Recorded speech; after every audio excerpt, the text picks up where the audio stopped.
এবার ছদ্মবেশী বিদ্যুৎকে হাতে নাতে ধরে ঈশানী নিয়ে আসলো কোর্টে। হ্যাঁ বন্ধুরা, এমনটা হতে চলেছে আজকের পর্বে। বিস্তারিত জানতে ভিডিওটিতে লাইক দিয়ে চ্যানেলটিকে সাবস্ক্রাইব করে পুরো ভিডিওটি তোমরা দেখতে থাকো। গল্পের শুরুতে আমরা দেখতে পারবো জজ সাহেব বলতে লাগলো, আপনারা আপনাদের কার্যক্রম শুরু করুন। তখনই বিদ্যুতের লয়ার বলতে লাগলো, মাননীয় ধর্ম অবতার, আমি আজকে এমন একটা ঘটনা আপনার কাছে নিয়ে এসেছি যেটাকে নৃশংস খুন বলবো না কি আমি বুঝতে পারছি না। আমার মক্কেলকে হোলির দিন এমনভাবে মেরে তারপর তার বডিটাকে পর্যন্ত অ সরিয়ে ফেলা হয়েছে। যা শুনে অনিরুদ্র বলতে লাগলো, মিথ্যে কথা, মিথ্যে কথা জজ সাহেব, আমি কাউকে খুন করিনি। তখনই বিদ্যুতের লয়ার বলতে লাগলো, আমার সাক্ষী হিসাবে যে বিদ্যুৎ ঘোষকে মারা হয়েছিল তার স্ত্রী সমস্ত কিছু ওইদিন নিজের চোখে দেখেছিলেন। তাকে আমি উইটনেস বক্সে আসার জন্য অনুমতি চাইছি। তখনই কুয়াশা দেবীকে যখন কিছু বলার জন্য বলা হয়, তখন কুয়াশা বলতে লাগলো, আমি আর আমার স্বামী গিয়েছিলাম হোলি খেলাতে। সবাই যেমন গিয়েছিল আমরাও গিয়েছিলাম। কিন্তু হঠাৎ করে ওই অনুরুদ্র চ্যাটার্জি আমার স্বামীকে সেখানে দেখে মারতে শুরু করে আর বলতে লাগলো, "কি ভেবেছিস? তা আমার মেয়ে তানিয়াকে তুই নিয়ে যাবি? তোকে আমি কিছুতেই নিয়ে যেতে দেব না।" এই বলে ওকে এমন মার মারতে থাকে, এক পর্যায়ে আমার স্বামীটাকে মেরেই ফেলল। ওর যেন কঠিন শাস্তি হয়। জজ সাহেব ওকে ফাঁসির ব্যবস্থা করুন। তখন বানি দাঁড়িয়ে বলতে লাগলো, "মিথ্যে কথা, মিথ্যে কথা জজ সাহেব, এমন কোনো ঘটনাই ঘটেনি। ওইদিন বিদ্যুৎই আমাদের উপর অ্যাটাক করিয়েছিল।" কিন্তু জজ সাহেব তখন বলতে লাগলো, "আপনি যা বলার উইটনেস বক্সে এসে বলবেন। এখানে কোনো কথাই বলবেন না।" কুয়াশা তারপর আরো বলতে লাগলো, ওই লোকটা আমার স্মৃতির সিঁদুর মুছে দিয়েছে। ওই লোকটার যেন কঠোর থেকে কঠোরতম শাস্তি হয়। তখনই অনিরুদ্রের লইয়া দাঁড়িয়ে বলতে লাগলো, "এটা সম্পূর্ণ মিথ্যে কথা। ওইদিন সে কুয়াশা দেবী তার স্বামীর সাথে ছিল না। কুয়াশা দেবী ব্লগ বানিয়েছিল। আর সেটা আমরা সোশ্যাল মিডিয়ায় অলরেডি দেখতে পেয়েছি। আর তারপরে উনি এতটাই নেশাগ্রস্ত হয়েছিলেন যে কি হয়েছিল সেটা তিনি নিজেই জানেন না। সমস্ত প্রমাণ আমার কাছে আছে।" এ বলে সমস্ত প্রমাণগুলি জজ সাহেবের কাছে প্রেস করে। তারপরে অনিরুদ্র বলতে লাগলো, "মিথ্যে কথা জজ সাহেব, ওইদিন আমার উপর অ্যাটাক করেছিল ওই বিদ্যুৎ।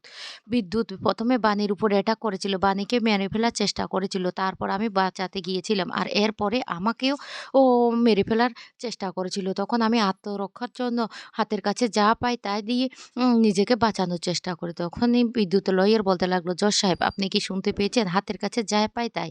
তার মানে হাতের কাছে পেয়েছিল একটা মাটির ভারী থালা। ওই থালাটা দিয়ে এমনভাবে বিদ্যুতের মাথায় আঘাত করে যে বিদ্যুৎ ওইদিন সেখানে ঘটনাস্থলে মারা যায়। তারপরেও ক্ষান্ত হননি অপরাধী তারপর তার লাশটাকে সরিয়ে ফেলার চেষ্টা করেছেন। এখনো পর্যন্ত আমরা তার লাশটা খুঁজে পাইনি। অবশ্য সেই লাশের রক্তমাখা যে পায়জামা পাঞ্জাবিগুলি সেগুলি অনিরুদ্ধের টিফিন সেন্টারে পেয়েছিল। এই কথাটা বলার সাথে, সাথে বানি তখন বলতে লাগলো, "এটাও মিথ্যে কথা, মিথ্যে কথা। আমরা আগের দিন দোকানটা খুলেছিলাম তখন কিছুই ছিল না। পরের দিন এটা ষড়যন্ত্র করে ইচ্ছে করে ফাঁসানোর জন্য করেছে জজ সাহেব।" তখন বিদ্যুতের লয়ার বলতে লাগলো, "না, এটাই সত্যি।" কিন্তু বানির লয়ার বলতে লাগলো, "হ্যাঁ, জজ সাহেব, এটা একটা সাজানো নাটক। মিথ্যে কথা বলেছেন ওনারা। কারণ আগের দিন টিফিন সেন্টারটা খোলা হয়েছিল তখন ওই পোশাকগুলি ছিল না। পরের দিন ওই পোশাকগুলি কি করে এলো?" তখনই বিদ্যুৎ লয়ার বলতে লাগলো, "আপনি অফিসারকে জিজ্ঞাসা করুন। অফিসাররা নিজ হাতে গিয়ে ওই টিফিন সেন্টার থেকেই কিন্তু পোশাকগুলি খুঁজে বের করছে।" তখনই অফিসার বলতে লাগলো, "হ্যাঁ, সত্যি আমরা ওই বিদ্যুতের টিফিন সেন্টার থেকে রক্তমাখা পায়জামা পাঞ্জাবিগুলি পাই। তারপরেই কিন্তু বিদ্যুতের স্ত্রী কুয়াশা দেবী এটা শনাক্ত করে যে এগুলি উনারই স্বামীর।" এই কথাটা বলার পরে সাথী তখন অন ঈশানীকে বলতে লাগলো, "এবার কি হবে?" আমার অনিরুদ্ধের ঈশানী তখন বলতে লাগলো, "আমার তো মনে হচ্ছে এই কুয়াশা একটা সত্যি কথাও বলছে না। সব কথাগুলি মিথ্যে কথা বলছে। কি হবে? অনিরুদ্ধর কি শাস্তি হয়ে যাবে? কিছুই তো বুঝতে পারছি না।" অনিরুদ্ধ তখন বলতে লাগলো, "জজ সাহেব, এটা একটা সাজানো মিথ্যে নাটক। আমাকে সাজানোর জন্য মিথ্যে কথা বলা হচ্ছে।" তখন উন বিদ্যুতের লয়ার বলতে লাগলো, "তাহলে আপনি না ফেরার হয়ে গিয়েছিলেন কেন? কেন আপনি লুকিয়ে গিয়েছিলেন?" বিদ্যুৎ তখন বলতে লাগলো, "আমি মোটেও না ফেরার হয়নি। আমি কিছুক্ষণের জন্য বাড়ি থেকে বেরিয়েছিলাম।" তখন পুলিশ অফিসার বলতে লাগলো, "হ্যাঁ, আপনি তো বাড়িতে গিয়েছিলাম, বাড়িতে পাইনি আপনাকে। আমরা মন্দিরে পেয়েছি। সেখানে আপনারা কেন গিয়েছিলেন? কেন গিয়েছিলেন?" এদিকে সেই অনিরুদ্ধের লয়ার বলতে লাগলো, "বানি, আমি না একটা জিনিস দেখতে পেয়েছি। এই দেখো, এই নাম্বারটা থেকে না মৌলির কাছে অনেকবার কল এসেছে। আর এই নাম্বারটা কার সেটা আগে আমাদেরকে খুঁজে বের করতে হবে।" এদিকে আদালত বলতে লাগলো, "যতক্ষণ না পর্যন্ত প্রমাণ নিয়ে না আসা হয় ততক্ষণ নাকি সেই অনিরুদ্ধকে আদালতের হেফাজতে রাখা হবে। যা শুনে বানি তখন বলতে লাগলো, "আমি যে কোনো প্রকারে প্রমাণ খুঁজে বের করব।